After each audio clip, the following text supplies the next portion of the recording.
तब ना जाके वो सत्संग सही होता है।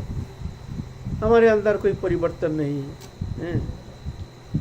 शास्त्र में तो बहुत कुछ कहते हैं, जब महापुरुष वो प्रत्यक्ष अनुभव करते हैं, अनुभव करके जो कहते हैं वो जाके सही हम ठहरते हैं, जो वास्तव में ऐसा होता है। जैसे गोसाई जी अपने साधक जीवन में बहुत सारे अनुभव किए हैं, निरापद भूमि तक पहुंच गए हैं, लेकिन वो तो आचार्य वंशज होने का कारण उनके अंदर एक प्रेम भक्ति के लिए एक तर्पण, एक व्याकुलता, एक उत्कंठा, क्या करें। गुरुदेव को शरण किए, गुरुदेव आदेश किए हैं तुम जाओ वृंदावन, प्रेममय भूमि है, वहाँ जा कर के तुम कुछ दिन साधन करो, तुमको उस प्रेम राधा कृष्ण जुगल प्रेम की जो अनुभूति है वो तुम प्राप्त करोगे, वो प्रेम अनुभव करोगे तुम। तो आए हैं वृंदावन में, वृंदावन में आके भजन कर रहे हैं, और जन्म सिद्ध वो तो आए हैं वो प्रेम लेकर के। एक साधक जीवन में कैसे स्थिति होती है, ये प्रदर्शन के लिए साधक समाज को और प्रेरणा देने के लिए आचरण करके दिखा रहे हैं। वृंदावन में आकर उनकी अजीब स्थिति, प्रेम में विभावित रहते हैं हर समय प्रेम भावना, बाहरी स्थिति ना के बराबर, खाना पीना कोई रकम चलता है। यहाँ आकर के उस समय हमारे गौरीय समाज के एक मुकुटमणि थे, गौर किशोर शिरोमणि महाशय, उनकी प्रेममय सान्निध्य प्राप्त करके वो प्रेम में और उफान आ गई। गौर किशोर शिरोमणि के नाम बहुत है हमारे गौरीय समाज में। उनके सान्निध्य प्राप्त करके आपस में मिल करके प्रेम में जैसे उफान आ गई है, ऐसे प्रेम है। एक दिन सोच गए हैं, इतना में एक कीर्तन मंडली, वृंदावन भूमि तो हरे कृष्ण महामंत्र कीर्तन मंडली लेकर जहाँ तक चलते हैं, नगर भ्रमण करते हैं, कीर्तन प्रधान है। तो वो कीर्तन ध्वनि सुनने मात्र ही उनके भीतर में ऐसे व्याकुलता आ गई। उसी अवस्था में शौच क्रियादि छोड़ करके, शुद्धाचार छोड़ करके, जल क्रिया छोड़ करके सीधा एकदम भागते भागते कीर्तन मंडली में आके शामिल हो गए और नाचना कूदना शुरू कर दिए हैं। बहुत समय तक चलते चलते कीर्तन के पीछे पीछे भाव विभोर हो करके ऐसे कीर्तन में ऐसे उन्मत्त दशा प्राप्त हुए हैं। रुमुद्गम जटा ऊपर उठ जाती हैं उसके कीर्तन सुन करके, ऐसे सात्विक भाव विकार सब कुछ देख करके बहुत स्तंभित हो जाते हैं। जो ऐसे भाव विभोर भक्तिमय एक चित्तवृत्ति देख करके, विजय कृष्ण गोस्वामी को देख करके सभी बहुत ही प्रसन्न हो गए। जो आज ब्रजमंडल में आए हैं ऐसे एक महापुरुष, जिनके सान्निध्य प्राप्त करके हम लोग भी धन्य हो जाएंगे। ऐसा दिव्य स्वभाव।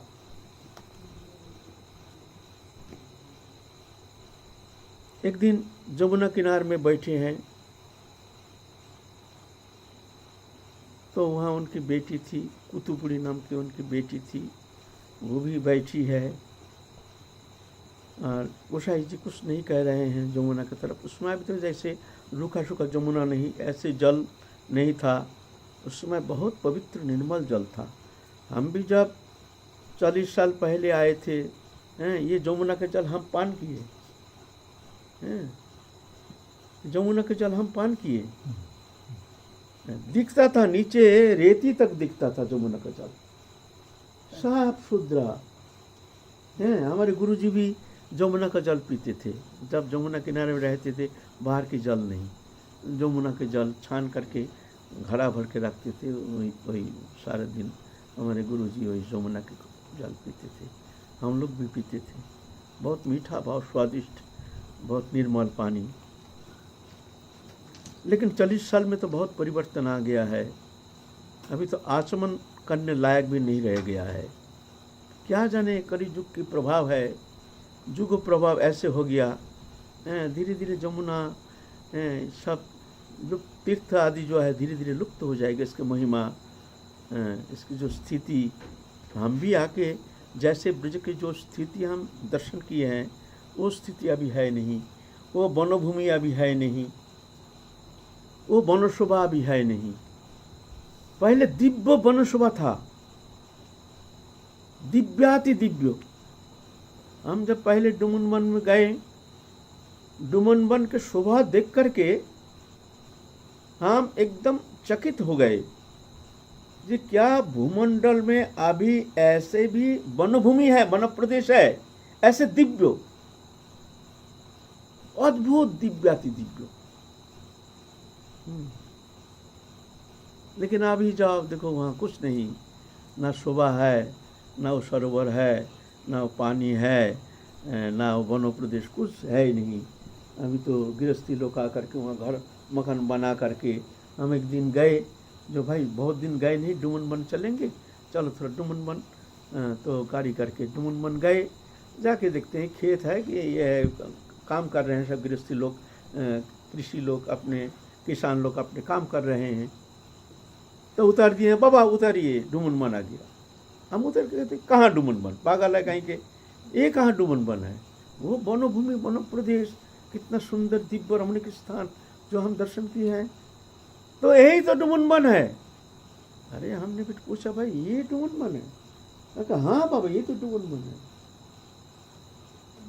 हम बोला है रे, देखो कितना साल होगा, लगभग 30 साल के अंदर कितना परिवर्तन आ गया।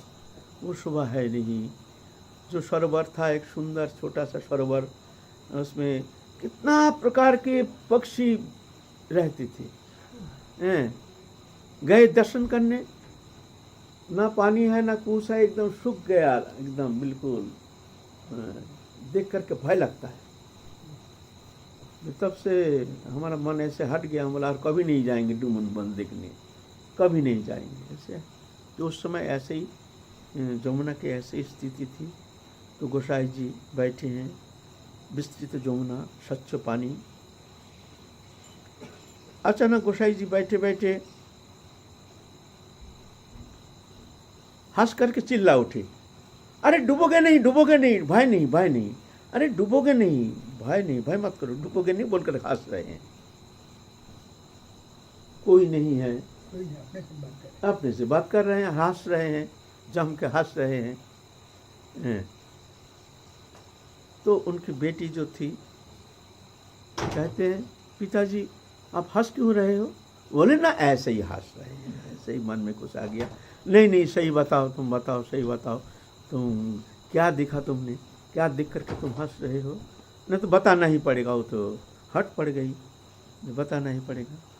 बोला देख, मैं देख रहा हूँ कि जमुना में ठाकुर जी हैं और सखियाँ हैं, राधा रानी हैं, और ठाकुर जी क्या कर रहे हैं, नाव को डूबने का कोशिश कर रहे हैं, ऐसे हिला रहे हैं, और सखी सब भयभीत तो हो करके चिल्ला रहे हैं, अरे अरे अरे अरे अरे डूब जाऊंगी, डूब जाऊंगी। तो गोसाई जी कहते हैं नहीं डूबोगे नहीं, डूबोगे नहीं, ये कृष्ण तो ऐसे चलिया है, ये तो ऐसे नाटक कर रहे हैं, भय दिखा रहे हैं, तो भय की कोई बात नहीं है, डूबोगे नहीं। तो मैं ये कह रहा हूँ, ऐसे सब दिव्य लीला स्फूर्ति हो रहे हैं उनके भीतर, दिव्य लीला, दिव्य आनंदमय लीला दर्शन कर रहे हैं। वृंदावन में अद्भुत परिक्रमा देते हैं, वन परिक्रमा देते हैं, वृंदावन में पंचकोशी परिक्रमा देते हैं, वहाँ भी अद्भुत अद्भुत उनके दर्शन। तो उनके जो पत्नी थी जोगमाया देवी, वो बंगाल से आए हैं वृंदावन में। जो पतिदेव है वृंदावन में जाकर उनके सान्निध्य में रहकर उनकी सेवा में रहूँगी। हैं, वर्तमान जैसी स्त्रियाँ तो नहीं थी, वो तो अलग जगत की पति सिपाही, उनके लिए श्रेष्ठ उपासना वृंदावन में आई हैं। गोसाई जी कहते हैं तुम यहाँ क्यों आए हो, तुमको आना उचित नहीं। नहीं मैं तो सेवा के लिए आई हूँ, तुम्हारे शरीर स्वास्थ्य ठीक नहीं है इसलिए मैं सेवा के लिए आई हूँ। नहीं, ऐसे नहीं, तुम अलग रहो, हमारे साथ मत रहना। बोलते नहीं, मैं तो तुम्हारे साथ ही रहूँगी। तो गोसाई जी कहते हैं अगर तुम नहीं जाओगे तो मैं ही चला जाऊँगा अलग कहीं। ऐसा करके आपस में तर्क वितर्क हो गया। खैर गोसाई जी के भीतर तो संसार तो है नहीं, था नहीं, है नहीं, होगा नहीं, होता नहीं। वो तो तुरीय अवस्था में पहुँचे हुए संत हैं। उनके भीतर कहाँ संसार।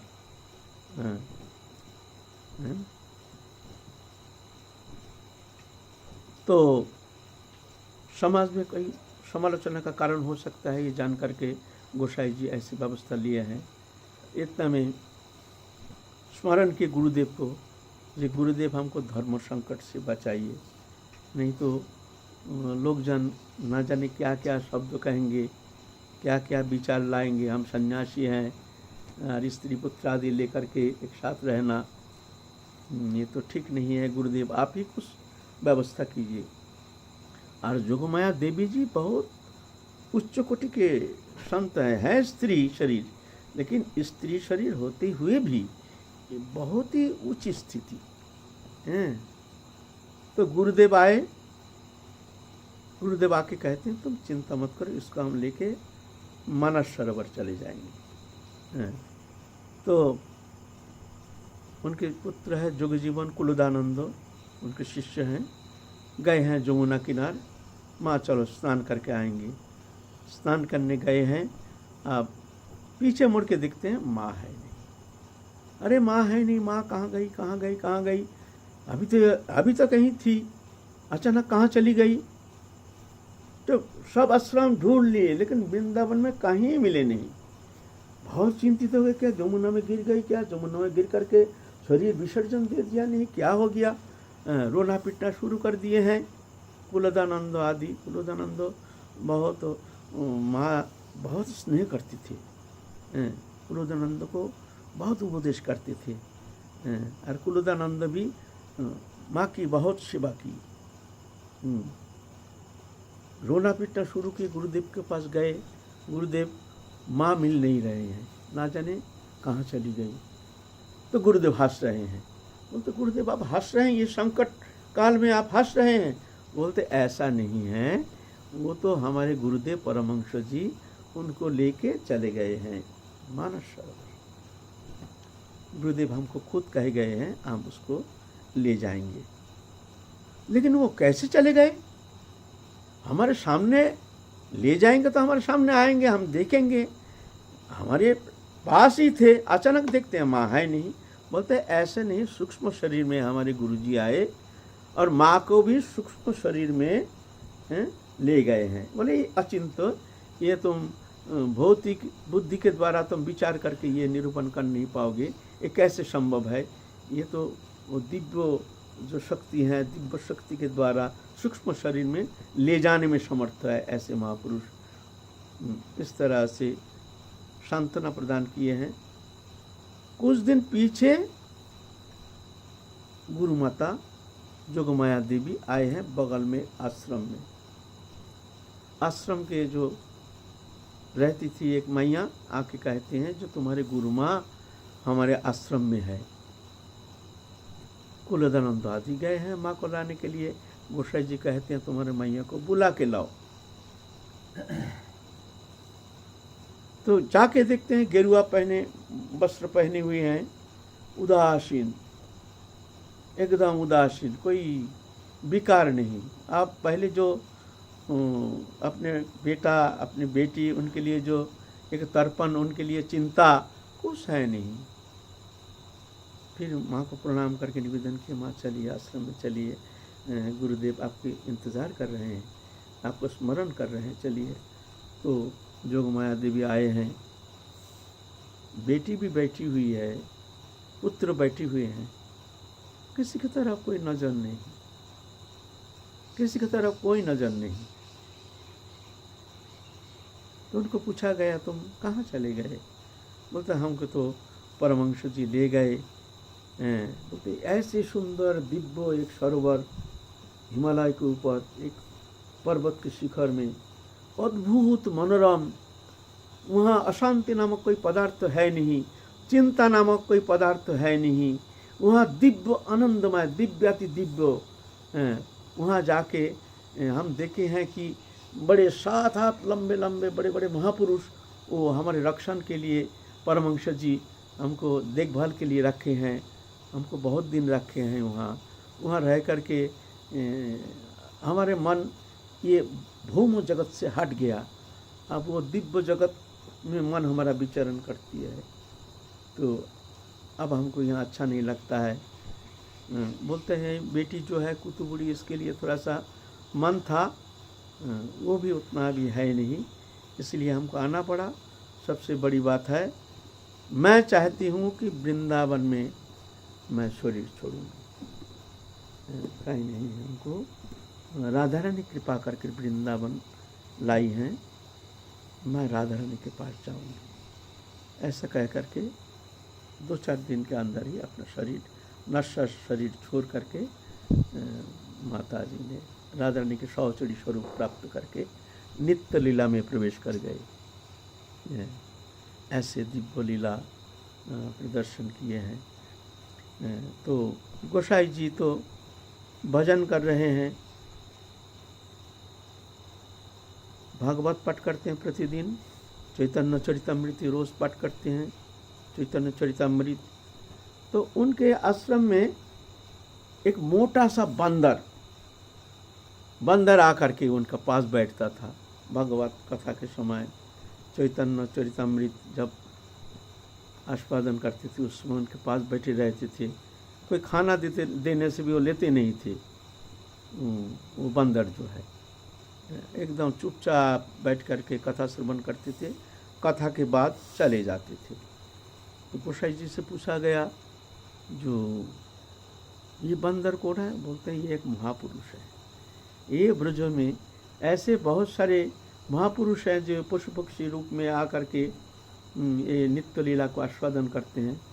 क्योंकि मनुष्य शरीर में रहने से नाना प्रकार उपद्रव होता है, झंझाट होता है, इससे कोई पूछेगा नहीं, कोई आएगा नहीं सामने, आनंद में वो आनंद लीला आस्वादन करते हैं। ऐसे तो सब कुछ सब जान गए जो वृंदावन में ऐसे हैं। एक दिन प्रतिदिन ही गोसाई जी जाते थे पंचकोशी परिक्रमा।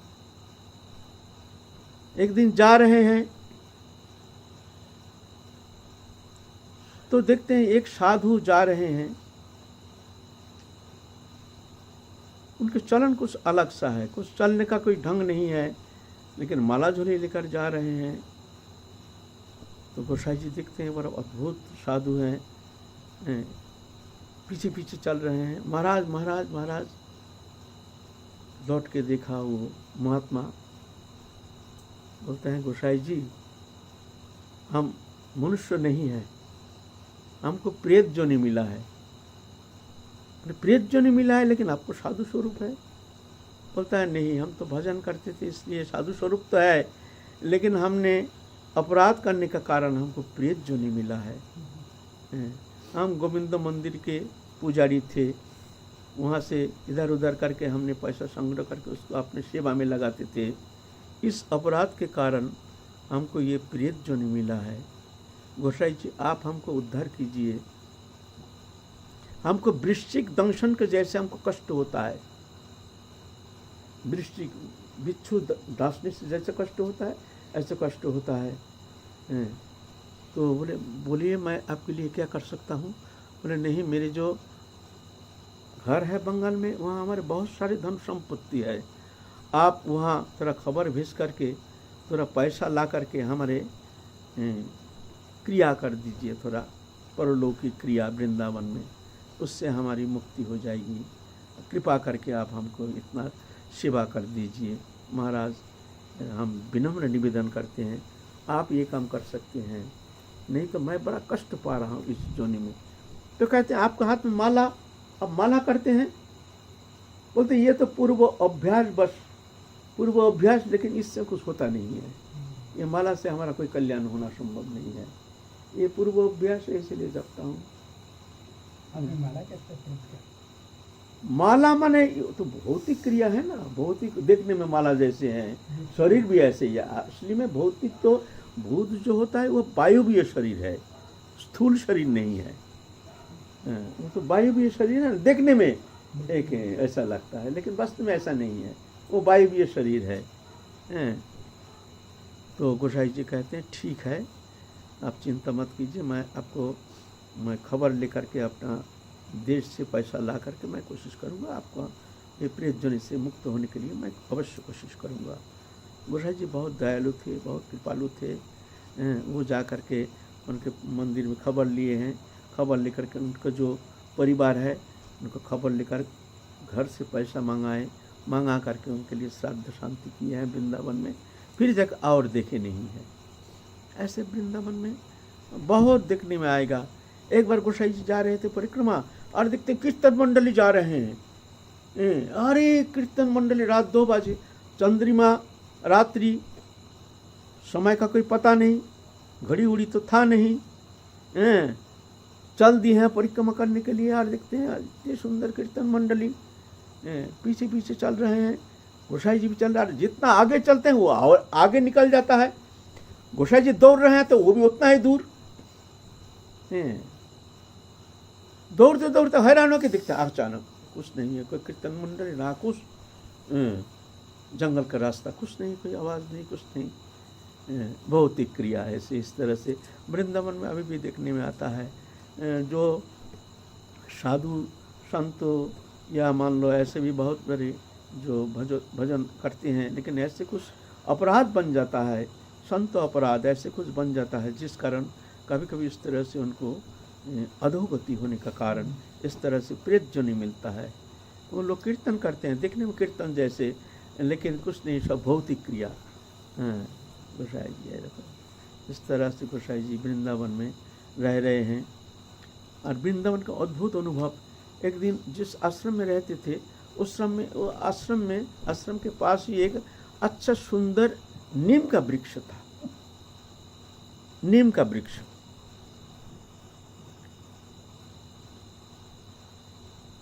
तो नीम का वृक्ष था। रात्रि में स्वप्न आदेश हुआ, वो नीम के वृक्ष रूपी एक महात्मा आकर के गोसाई जी को कहते हैं, देखो गोसाई जी, देखो गोसाई जी, हम ना ये वृक्ष रूप में यहाँ थे, अच्छा आनंद ले रहे थे, लेकिन देखो एक अशुचि अवस्था में एक स्त्री दूषित मनोवृत्ति लेकर के हमको जाकर लिया, हमको आलिंगन किया, तो हमको बड़ा कष्ट हुआ। अब हम यहाँ नहीं रहेंगे, अब मैं तो अब जा रहा हूँ यहाँ से। तो सुबह जाके देखते हैं जो नीम का वृक्ष सूख गया है, पूरा सूख गया है। ऐसे वृंदावन के वृक्ष है, ये सत्य है। वृंदावन के वृक्ष लता, ये वृक्ष लता रूप में ना जाने कौन महापुरुष विद्यमान है, कौन मुनि ऋषि विद्यमान है, कोई कह नहीं सकता। ये सत्य है और गोसाई जी ये प्रमाण करके दिखाए हैं। ऐसे अभी भी बहुत सारे संत हैं, अभी भी ये वृक्ष लता, ये दिव्य इनके स्वरूप को दर्शन करने में समर्थ होते हैं। ऐसे हैं। यही आपका संकेत वन जो है ना, संकेत जाते समय तुम गांव के आगे थोड़ा एक जगह दिखना, एक चौतरा बना हुआ है, दिखना खेत में बायां तरफ थोड़ा सा पहले हैं, वहाँ पर एक वृक्ष था। तो उसके जो खेत का जो मालिक, वो सोचा कि ये वृक्ष को काटने से बहुत सारे लकड़ी मिल जाएगा, बहुत पैसा हो जाएगा, मोटा वृक्ष है, पैसा मिल जाएगा, तो इसको काट के बेच दो। रात्रि में स्वप्न दिखाया वृक्ष ने, जो मैं एक साधु हूँ, मैं यहाँ रह रहा हूँ, हमको काटना नहीं, तेरे को पैसा चाहिए, फलाना जगह बता दिया, एक खेत में एक कोने में ऐसी जगह बता दिया, वहाँ जाके तो खोदना, वहाँ खोदने से तेरे को बहुत सारे धन मिल जाएगा। विश्वास ना तो खोद के देखना, हमको काटना नहीं, हम ब्रजमंडल में आनंद ले रहे हैं वृक्ष रूप में, हमको बाधा नहीं पहुँचाना। तो सुबह होते ही सोचे भाई ये सत्य है या स्वप्न है, चलो भाई खोद के ही देखो, अगर खोद के पैसा नहीं मिला तो फिर तो जाके हम काट देंगे। ये स्वप्न मन करके जा करके वो जगह खोदा, खोदने से एक घड़ा मिल गया, उसमें बहुत सारे पैसा मिल गया। तब तो जाकर उनका श्रद्धा हुई। श्रद्धा होने से वो पेड़ का चारों ओर बांधा दिया है बढ़िया करके, सीमेंट लेकर के बढ़िया करके बांधा दिया है। तो वो पेड़ तो फिर चला गया अपने समय पर। वो जगह अभी भी ऐसे ही है, देखने में आता है वहाँ। ऐसे वृंदावन के वृक्ष लता दिव्याति दिव्य है। ये रज वृंदावन की क्या कहें, ये सुनने से लगता है जैसे कल्पना जैसे लगता है, जैसे ये सब क्या बकवास है। अगर कोई बहिर्मुल्क जीव सुनेंगे ना तो कहेंगे ये बकवास है, ऐसा होता ही नहीं। ये कोई बात है, हम लोग देख रहे हैं सब साधारणीकरण। बाहर की जैसे मकान दुकान वृक्ष लता आदि जो दिखने में आता है, यहाँ भी ऐसा ही है, कोई विशेषता थोड़ी है क्या। और अभी बहुत सारे साधु संत तो काट भी देते हैं, काटते भी हैं, इसका महिमा जानते नहीं है। एक दिन एक व्यक्ति बंगाल से आया है, सुना है वृंदावन की महिमा सुन करके आए हैं गोसाई जी के पास। आकर के कहते हैं, गोसाई जी हम तो सुना है वृंदावन के बहुत महिमा, अप्राकृत धाम है, यहाँ चिन्मय है, दिव्याति दिव्य है, लेकिन हमको तो कुछ मिला नहीं। कहते हैं ये ब्रजराज है, इसकी महिमा देखो। ऐसे कहते हैं अगर कोई निरापराध चित्त हो करके, निरापराध हो करके ब्रज में रज को आश्रय करके कोई पड़ा रहता है, बोलते राज रानी उसको प्रेम देने में समर्थ हैं, देते हैं, ऐसे कहते हैं। बोले हम लोग होता क्यों नहीं, अपराध प्रवण हमारी मनोवृत्ति है, संत अपराध, नाना प्रकार अपराध, चित्त वृत्ति दूषित है, हम अपराध देखने के लिए तैयार नहीं। हम अपने को जानते हैं हम बहुत शुद्ध हैं, हम बहुत सुंदर हैं, हम भजन करते हैं, इतना भजन करते हैं, भजन से क्या होगा, अपराध खा जाता है भजन। भजन कम हो लेकिन अपराध ना हो, काय मन वचन से कोई दुखी ना हो। ब्रज के कोई भी प्राणी कीट पतंग तब ये भी भगवान के राधारानी के जन है, ऐसे जान करके जानबूझ करके एक मच्छर भी मारना नहीं चाहिए। ऐसे है, हम लोग तो कितना जीव प्राणी को हत्या कर देते हैं।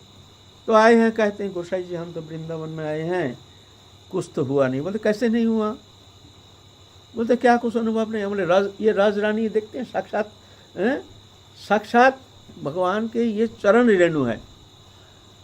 अब इसमें लोटपोट खाया, तो लोटपोट खाने से क्या होता है, खाओ देखो। तो प्रणाम किया, कोई कुछ तो हुआ नहीं। बोले आपका कपड़ा उतार दीजिए, उतार करके लोटपोट खाइए।